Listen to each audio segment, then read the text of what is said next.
Also ask, is it not a policy speech? It's just a New Year, feel-good speech and all of that. But I feel they missed some critical points. I also hit the nail on some critical points. And only time will tell if this resonates with a lot of people. All right. Well, what time will tell, that is very clear. So this morning, is that the speech delivered this morning by the president is dated. It is too obvious that that speech was recorded before the president came to Lagos, because the speech is not contemporaneous enough.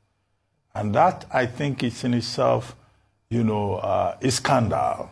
It shows gross indolence on the part of those people who manage the president. And I speak as a person who had gone through this process before. Now, you could see from that delivery that since the speech was recorded in Abuja, I imagine, that there have been developments in the country. A major development will be the killings on the plateau. That was conspicuously absent in that speech. I had said, well, the president maybe did not need to go. They are having sent a very powerful delegation.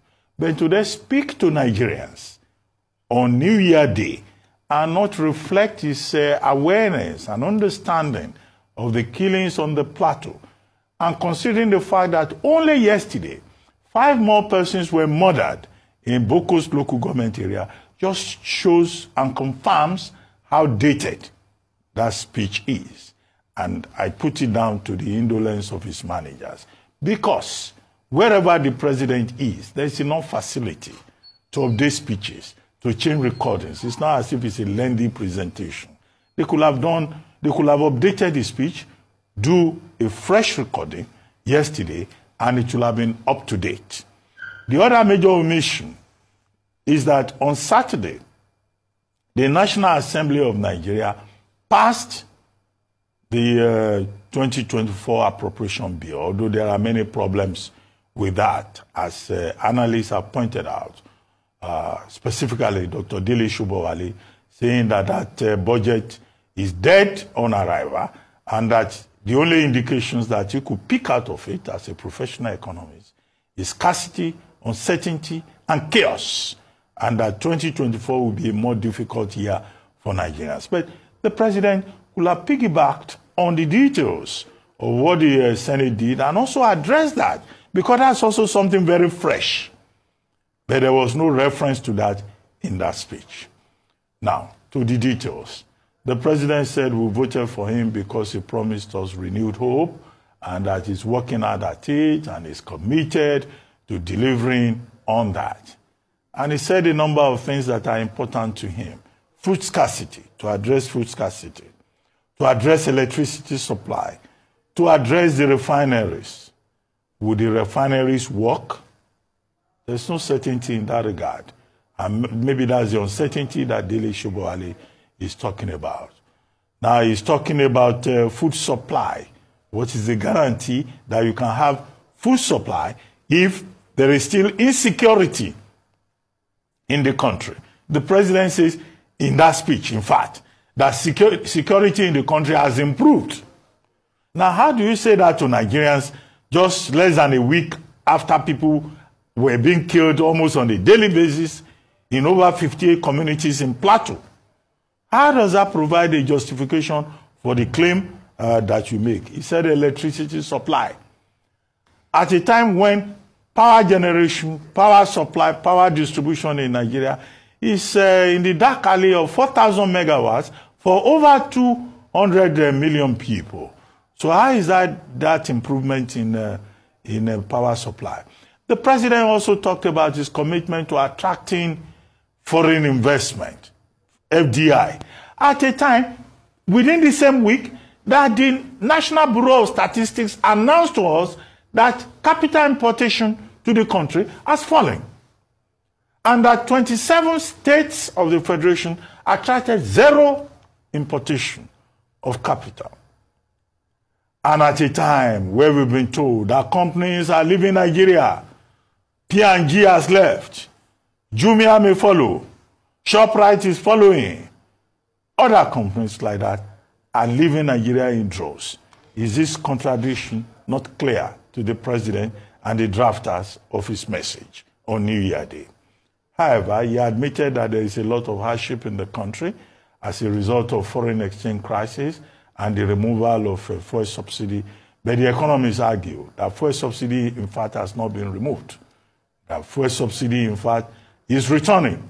And that if care is not taken in 2024, fuel subsidy will return in full force. Now, the president then puts the responsibility on all of us. He said in that piece that we are joint heirs of the Commonwealth, and we also have a responsibility. Yes, we the people have a responsibility, but what we keep saying is that government cannot keep telling us to make sacrifice, and government is not listening. The conspicuous consumption that was demonstrated by way of the president going to the mosque to go and pray on Friday in Lagos, and he had a convoy that looked like he was going to war. Nobody goes to the mosque to go and wage war. They go there to pray to God, to seek the face of God.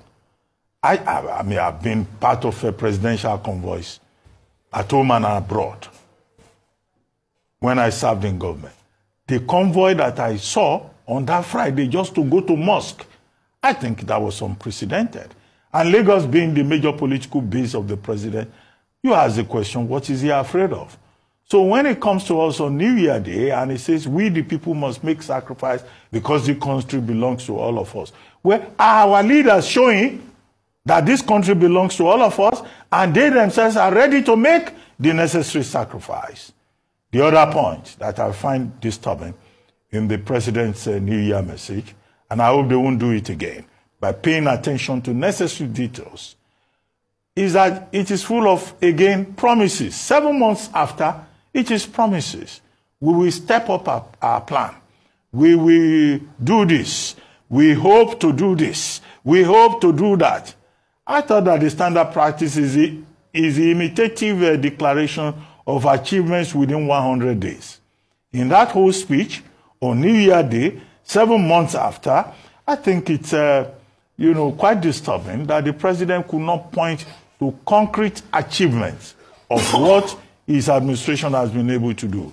The only thing he pointed out, he said neither here nor there. He said we had a successful transition in 2023. Well, he can say that because he's the main beneficiary. I don't think that those who lost out in that process would be saying the same thing. And he says he will fight every obstacle in the way of business commitment. Okay, which obstacles is he going to fight, really? Is it the foreign exchange crisis? Is it the devaluation of the naira? Is it the lack of confidence and trust on the part of the Nigerian people? Is it the creeping pandemic of empty pockets that Nigerians are groaning under? The fact that they couldn't even have access ahead of the festive period to their money trapped in the banks. With banks in Nigeria now, I've never heard it, that banks will say they don't have money. But in Nigeria, this is the reality. Even the banks don't have money. Even the money that you have kept in the banks, they say they don't have it. So clearly, 2024 appears like it will be a very challenging year. I think we should leave the destination of promises upon promises. Nigerians want concrete action. And one missing element in that New Year message by the president is that there was no concrete policy element. We will do this. We will do this. This is what we have planned to do. Or New Year Day, this is the policy we have adopted to give us a sense of direction. We are still at the same point where we were 7 months ago. Promises, renewed hope.